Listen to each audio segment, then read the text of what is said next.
শুধু দুফোঁটা চোখের জল দিয়ে বিচারটা তার চরণে জানিয়ে দিতে হয়। দেখবেন ঠিক সময়ে আদালতে বিচারটা হয়ে যাবে। আপনাকে অপেক্ষা করতে হবে, কারণ ভগবানের কোর্টে অনেক বিচার জমা পড়ে, তো একটু সময় লাগে। কিন্তু ঈশ্বরের বিচার যদি একবার শুরু হয়, সেই বিচারের হাত থেকে কেউ নিস্তার পাবে না। কি আপনি কি আমি, তাই যদি না হতো তাহলে বলা হতো না কিবা নেশি কিবা বিপ্র শূদ্র কেন নয়, যেই কৃষ্ণ তত্ত্ববেত্তা সেই গুরু হয়। যে গুরু হওয়ার দাবিদার সে কৃষ্ণ তত্ত্ববেত্তা হবে, সে গুরু হওয়ার দাবিদার হবে। এই কথা থেকে আমরা বুঝতে পারি তার বিচারের কাছে সকলে সমান।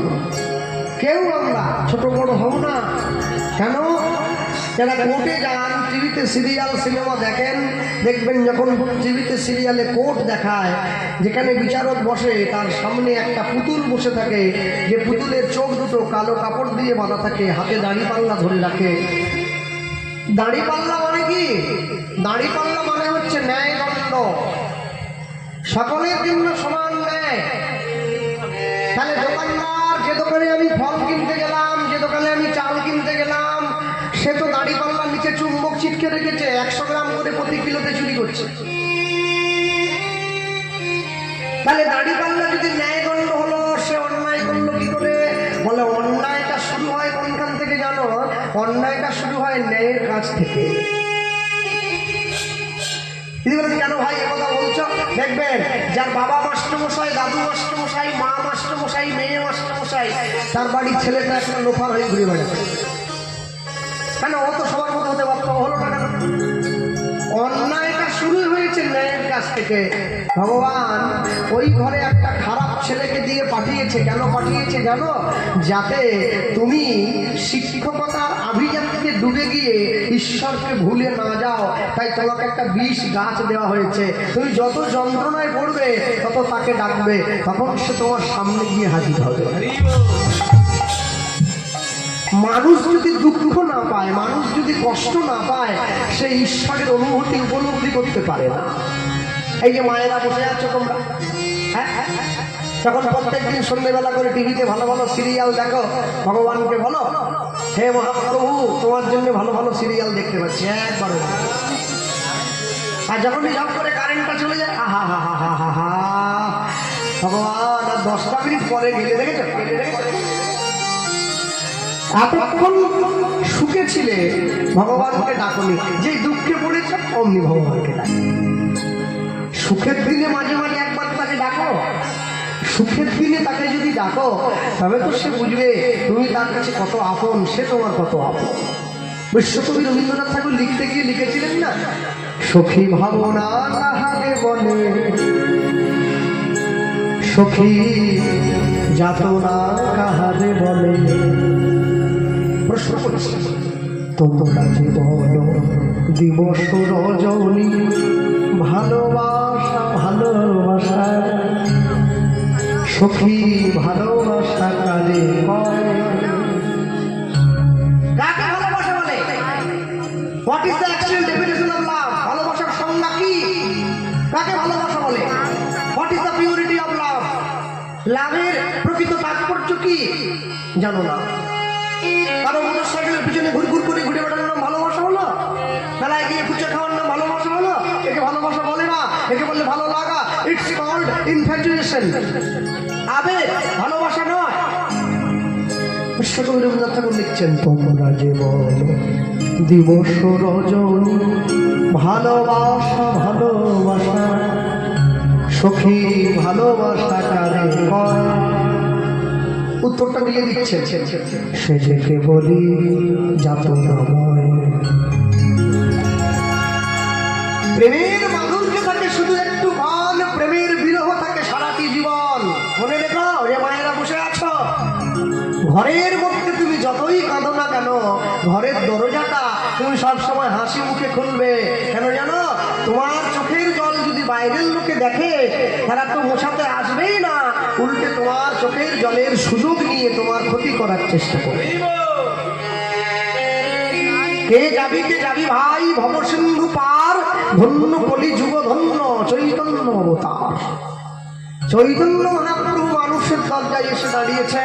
যে ভগবানকে ভালোবাসে তাকেও নাম দিল, যে ভালোবাসে না তাকেও নাম দিয়েছে। নামের নৌকা নিয়ে এসে দাঁড়িয়েছে। আশ্চর্য কি, নৌকায় সবাই উঠবে, এর জন্য কোনো পয়সা লাগবে না।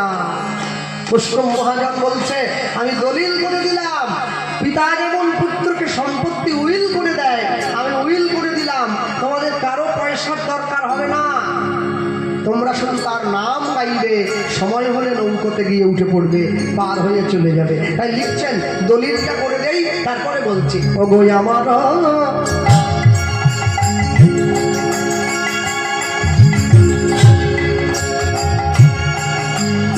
ও গো আমার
ভগবান তাকেও নাম দিয়েছে, যে ভগবানকে ভালোবাসে না ভগবান তাকেও নাম দিয়েছে। এখন তফাৎ কি? যে ভগবানকে ভালোবাসে সে ভগবানের নাম ভক্তি শ্রদ্ধা সহকারে গ্রহণ করেছে, যে ভগবানের নাম ভালোবাসে না সে ভগবানের নাম তাচ্ছিল্য সহকারে গ্রহণ করেছে। ব্যাপারটা কিরকম জানো?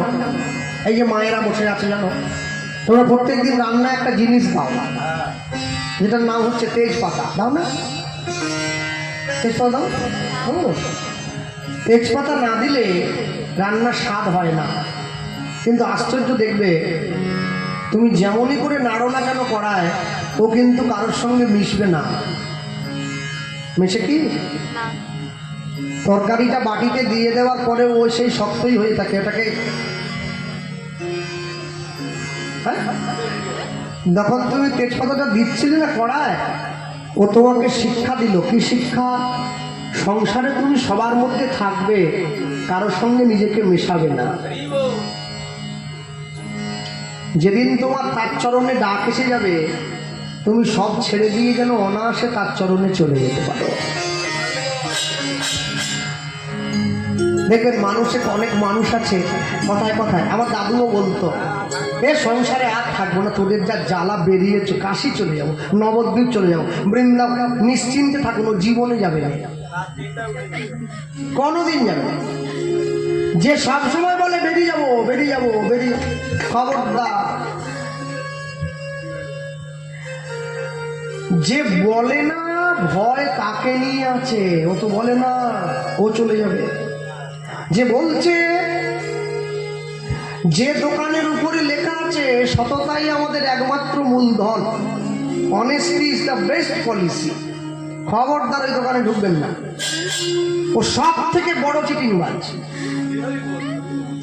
তুমি যদি সৎ হও, তোমাকে লেখে বলতে হচ্ছে আমি সৎ।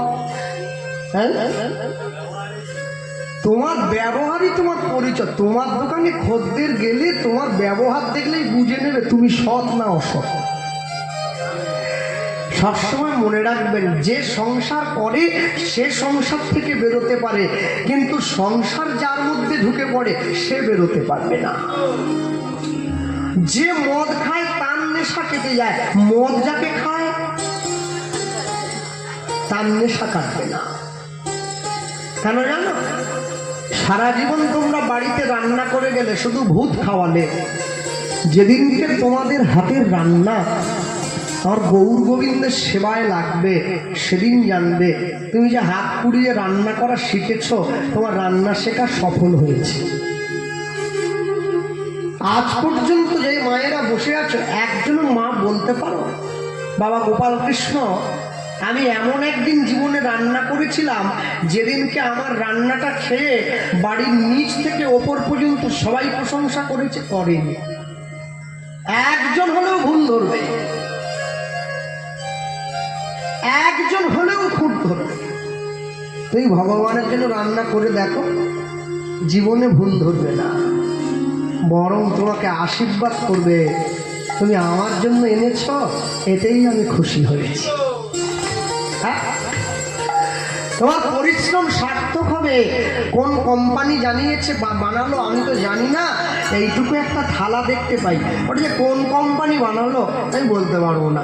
এইটুকু থালা 10 টাকা দাম থালাটা, আর এইটুকু একটা গ্লাস, হ্যাঁ 5 টাকা দাম গ্লাসের দাম। ভগবানকে একটু জল দেবো, সেখানেও আমার কীর্তি। দুটো নকুল দানা ভগবানের জন্য ছুঁড়ে দিয়েছি সকালবেলা, সারাদিন না খেয়ে পেট চিড়বিড়িয়ে ঠাকুর বসে আছে, আর আমার বাড়ির ছেলে মেয়েকে আমি দিনে 8 বার করে খেতে দেই। এখনই ম্যাগি খাচ্ছে, এখনই চাউমিন খাচ্ছে, এখনই স্যুপ খাচ্ছে, চানাচুর খাচ্ছে, পাঁপড় খাচ্ছে, বিস্কুট খাচ্ছে, মুখ চলছে। হ্যাঁ, বাবা এসে আবার মাঝে মাঝে রাত্রিবেলা চাকরির থেকে এসে মেয়েকে গিয়ে বলে, শুকিয়ে গেছিস মা, এইরকম মোটা মেয়ে, শুকিয়ে গেলি মা, একদম হাতটা হাড়টা বেরিয়ে গেছে, শুকিয়ে গেছে। না, একটা ফলের জুস খেয়ে দেখি, একটা ফলের জুস খা।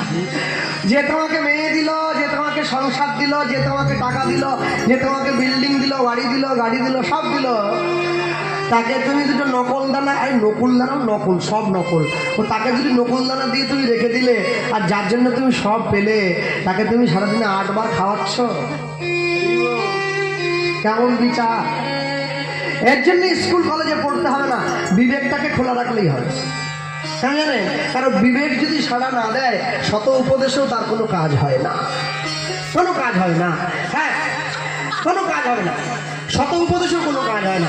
আমি আসতে আমার তো একটু একটু করে বয়স বাড়ছে। হ্যাঁ, বাড়ছে কেন বলছি, কমছে।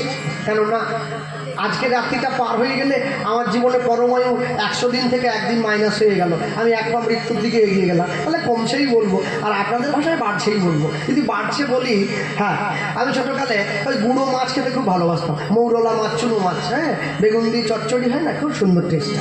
তা আমার বাড়ির সকলে নিরামিষ, আমি মাছ খেকো মাছ খেকো।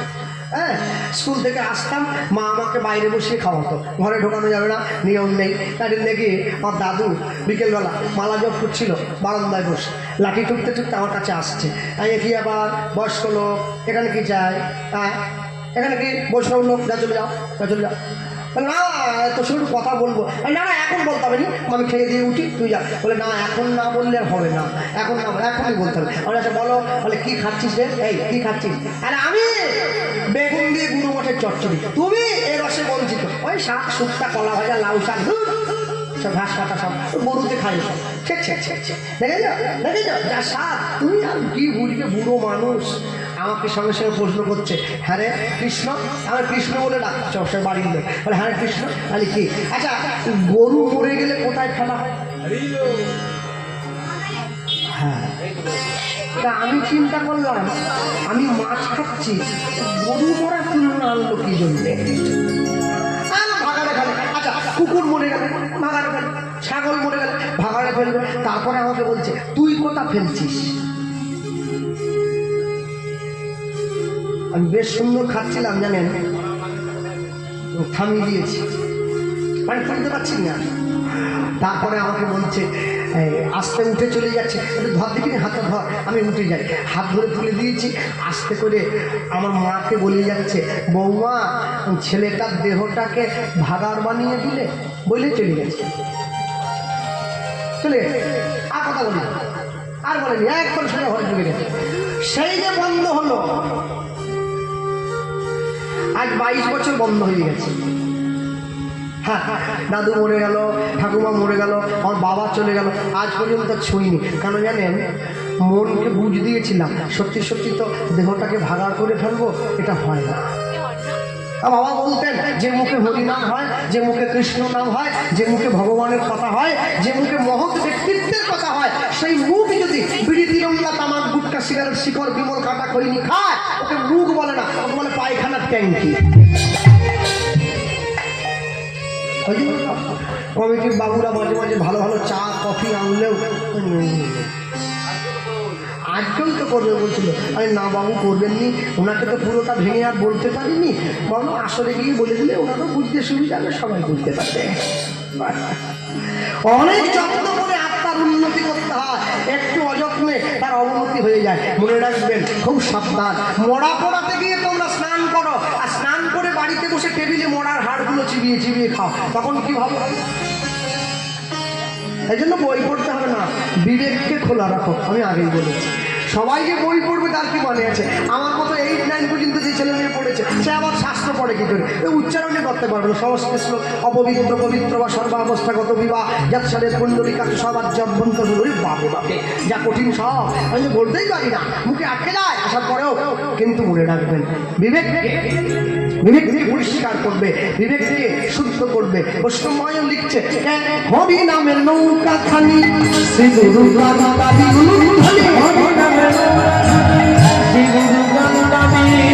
হরি নামের নৌকা খানি, শ্রী গুরু গান্ধারী, হরি নামের শ্রী গুরু গান্ধারী, সংকীর্তন করা হলো দুবাহু প্রসাদী,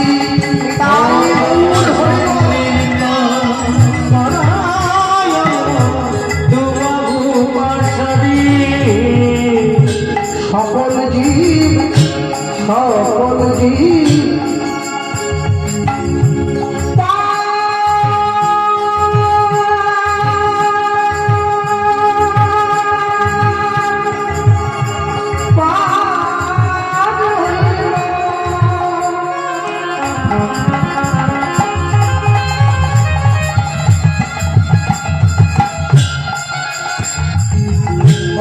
প্রেমের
মাঝখানে জায়গা আছে, সামনে জায়গা আছে, মায়েরা পিছনে বসে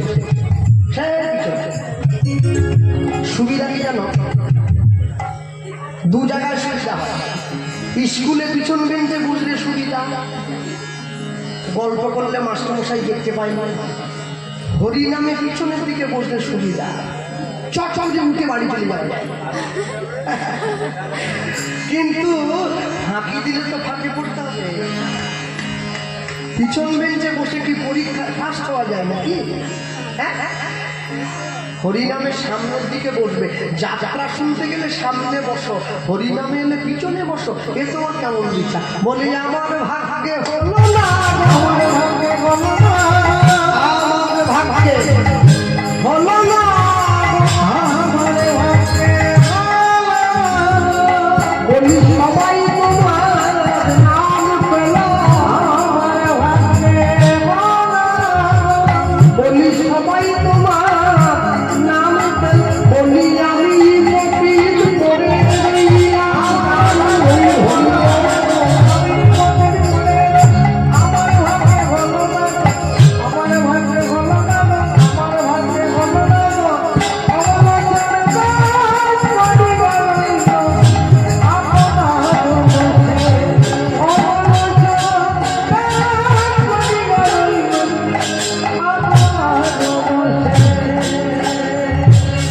সব জীবী পার হইল প্রেমের বাতাসে, প্রেমের বাতাসে লোচন দাস পড়িয়া রইল আপনার দোষে।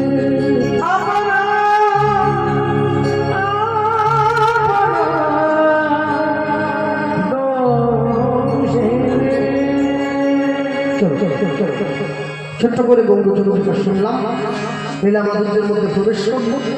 আর প্রবেশ করতে গিয়ে সবার আগে যা বলব, এই জায়গায় বসে সবার আগে হরিনামের প্রারম্ভে কীর্তনের শুরুতে দাঁড়িয়ে আমরা একটা কাজ করে দেবো। কাজটা কি? 10-5 মিলি নিজ দুয়ারে বসিয়া কীর্তন করিব সবে হাতে চালিয়ে। আমাদের জীবনের প্রথম কাজ। নাইবার হইল খোল ভক্তাল, নাইবার হইল হারমোনিয়াম, নাইবার হলো সূর্য, আর নাইবার হলো গলায় সুর। বাড়ির দরজায় বসে প্রত্যেকদিন সন্ধ্যেবেলা বাড়ির সকলে মিলে পরনিন্দা পরচর্চা না করে, ঘর ভাঙা সিরিয়াল না দেখে 10 মিনিট করে আমরা হরিনাম গাইব। এতে আমাদের সংসারের কল্যাণ, সমাজের কল্যাণ, আর নিজেদের কল্যাণ। হ্যাঁ হ্যাঁ হ্যাঁ। তা যখন গানের শেষ হয়, ছুটিতে বাড়িতে থাকি, আমার বাড়ির লোকেরা বলে, এই তুই বাইরে গিয়ে এত কীর্তন করিস। আমি ধর তোমাদের ওই কীর্তন হয় নাকি? রাম করতাল ফেটে গেছে, ফাটা করতাল পিটিয়ে সন্ধ্যেবেলা করে গেলি লেগে পড়ে শুধু এরা বাড়ির লোক। আরে তুই বাইরে গিয়ে এত লোককে কীর্তন শোনাচ্ছিস, আমাদের ঘরের লোককে শোনাবি না? যেটা বলে গান গায় আমরা ওটাই বলবো। কি? একটা কথাই বলবো, কৃষ্ণ নাম, কৃষ্ণ নাম, কৃষ্ণ নাম, কৃষ্ণ নাম, কৃষ্ণ নাম, কৃষ্ণ নাম।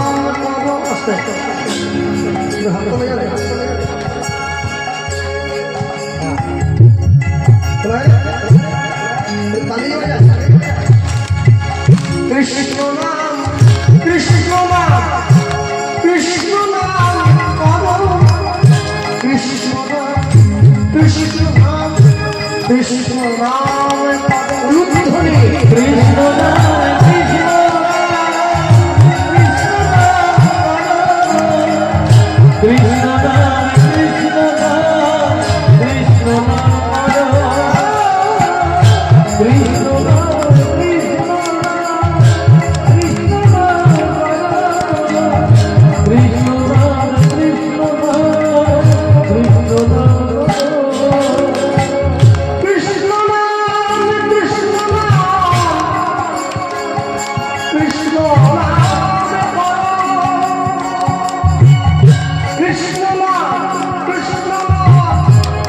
কৃষ্ণ নাম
প্রবেশ করতে গিয়ে সবার আগে যা বলবো, আমরা যেখান থেকে এসেছি আমাদের বাড়ি হচ্ছে পশ্চিম মেদিনীপুর।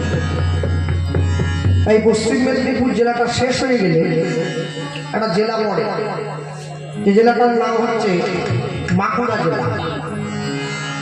এই বাঁকুড়াতে একটা বিখ্যাত গ্রাম আছে, গ্রামটা ছোট্ট গ্রাম, যে গ্রামটার নাম হচ্ছে বিষ্ণুপুর। বিষ্ণুপুর নামে একটা ছোট্ট স্টেশন আছে, খড়গপুর থেকে ট্রেন যায়। অনেকে বিষ্ণুপুরে ঘুরতেও গিয়েছেন, অনেকে কর্মসূত্রেও গিয়ে থাকেন। আপনাদের এই জায়গা থেকে খুব বড় জোর 50 থেকে 60 কিলোমিটার রাস্তা হবে, খুব বেশি না। আপনি যখন বিষ্ণুপুরে প্রবেশ করবেন, গ্রামের মধ্যে ঢুকবেন, ঢোকার সময় দেখবেন রাস্তার ওপরে একটা বড় করে সাইনবোর্ড দেওয়া আছে, সেখানে লেখা আছে আপনি ঐতিহাসিক বিষ্ণুপুরে প্রবেশ করছেন। আর যখনই আপনি গ্রামের মধ্যে ঢুকবেন, ঢোকার পরে দেখবেন রাস্তার দুদিকে মায়েরা বসে আছে, পোড়া মাটির তৈরি জিনিস বিক্রি করছে। মাটির শঙ্খ, মাটির খুন্তি, মাটির কড়া। বিষ্ণুপুরের পোড়ামাটির জিনিস গোটা জগৎ বিখ্যাত। বহু দেশ বিদেশ থেকে মানুষ এসে কিনে নিয়ে যায়। আর এই বিষ্ণুপুরে আরেকটা জিনিসের খুব সুনাম আছে। সেই জিনিসটা কি জানেন? সেই জিনিসটা অন্য কিছু নয়, সেই জিনিস